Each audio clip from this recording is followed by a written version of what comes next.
My name's Steve Bembo. My name's George Chelton. I'm owner and founder of the London Honey Company. I'm a beekeeper for the London Honey Company. I think the most important thing to mention is that when I moved to London, I'm really a countryside boy at heart, and I wanted to bring a little bit of the countryside to London. I first came into contact with bees through my grandmother in Shropshire, who kept bees on her homestead. I really first became aware of them sort of having amazing sort of creamed piece of honey on toast on her doorstep. I knew a lot about bees, having had them as a child, and I looked at my rooftop in Bermondsey and wanted to start keeping bees there.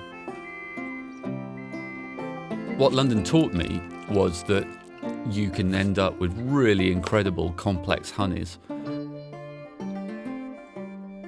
We now have bees scattered all over the country, so we look for more unusual honeys.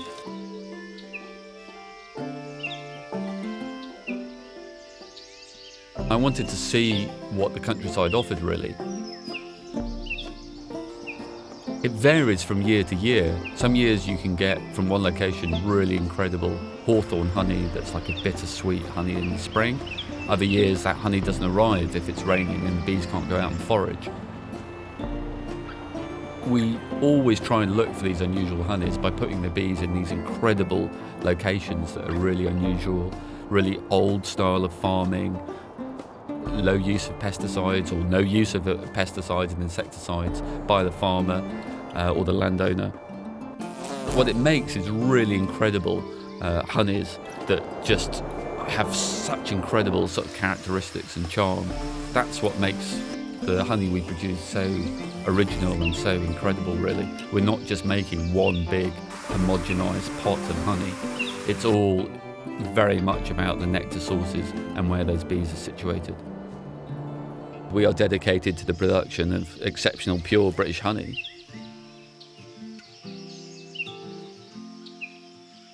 We produce about 12 different honeys from around the UK, which is very much weather dependent. You can't always guarantee you're going to get one specific type of nectar or one specific type of honey. And that's really very apparent on the heather moors. Last year we didn't produce any heather honey at all. This year it's been a really sort of incredible crop. And that's what we're really trying to do. We're trying to look for specific nectar sources that will make these incredible honeys that are full of charm and character. So for example, the ling heather on the remote heather moors of Yorkshire, Lancashire, Scotland, parts of Wales as well, and Shropshire. We haul the bees up there in the autumn to take advantage of these heather moors, and the honey is really quite incredible and aromatic, but there's nothing else up there for the bees to forage on. So they'll head out onto the heather moors and come back in with this really thick satropic jelly-like honey that is really incredible and aromatic.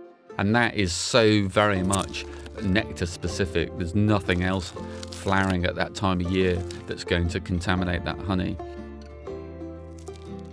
There's nothing as beautiful and as charming as the Shropshire Hills. As I tell my nephew, who now works with us, I always come back to the Shropshire Hills and I have a huge longing for them. They're so beautiful. And ling heather has to be my favourite honey for that reason. It has to be, when I taste it on a winter's morning, it's so evocative and charming that you are instantly transformed back to those heather hills and the hours of work and toil that you've taken to move your bees up there. I started beekeeping and had a fascination with bees since a very young age, since I was about 4. I was always fascinated by beekeeping. It's been my first season as a commercial beekeeper and I've loved every second. It's no office job. It's lovely to be out long summer days and moving bees around and being with nature. I'm so lucky and I absolutely love it. We work hard, but the bees work harder.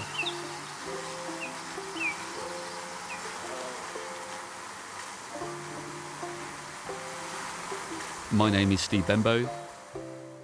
My name's George Chelton. I'm owner and founder of the London Honey Company,